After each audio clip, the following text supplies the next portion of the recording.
গভীর রাতে হঠাৎ আগুনে পুড়ে গেল বিএনপির ইউনিয়ন অফিস। চেয়ার টেবিল থেকে শুরু করে গুরুত্বপূর্ণ ছবি সবকিছু মুহূর্তেই আগুনে ছাই। কে বা কারা ঘটালো এই রহস্যজনক অগ্নিকাণ্ড? রাজনৈতিক নাশকতা নাকি পরিকল্পিত হামলা? বিস্তারিত জানতে ভিডিওটি শেষ পর্যন্ত দেখুন। সাতক্ষীরার তালা উপজেলার নগরঘাটা ইউনিয়ন বিএনপি অফিসে গভীর রাতে আগুন লাগানোর ঘটনা এলাকায় ব্যাপক চাঞ্চল্যের সৃষ্টি করেছে। স্থানীয়দের ভাষ্যমতে রোববার দিবাগত রাত প্রায় ১টার দিকে হঠাৎ করে অফিসের ভেতর আগুন জ্বলতে দেখা যায়।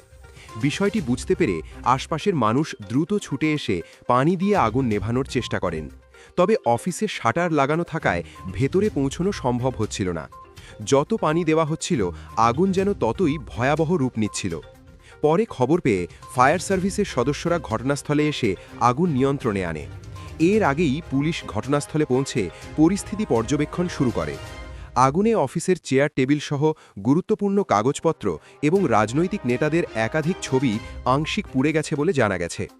স্থানীয় বিএনপি নেতাদের দাবি, এটি কোনো সাধারণ অগ্নিকাণ্ড নয়, বরং পরিকল্পিতভাবে দুর্বৃত্তরা আগুন লাগিয়েছে।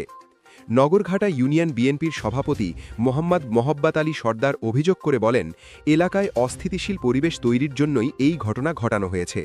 তিনি দ্রুত তদন্ত করে দোষীদের আইনের আওতায় এনে দৃষ্টান্তমূলক শাস্তির দাবি জানিয়েছেন। তবে স্থানীয়রা জানান, কে বা কারা আগুন দিয়েছে তা কেউ সরাসরি দেখতে পারেনি। পাটকেলঘাটা থানার ভারপ্রাপ্ত কর্মকর্তা জানিয়েছেন, রাত ১:৩০টার দিকে আগুন লাগার খবর পেয়ে পুলিশ ঘটনাস্থলে যায়। তিনি বলেন, লিখিত অভিযোগ পেলে তদন্ত করে আইনগত ব্যবস্থা নেওয়া হবে। এদিকে ঘটনার প্রকৃত কারণ জানতে প্রশাসনের তদন্তের দিকেই তাকিয়ে রয়েছে স্থানীয়রা।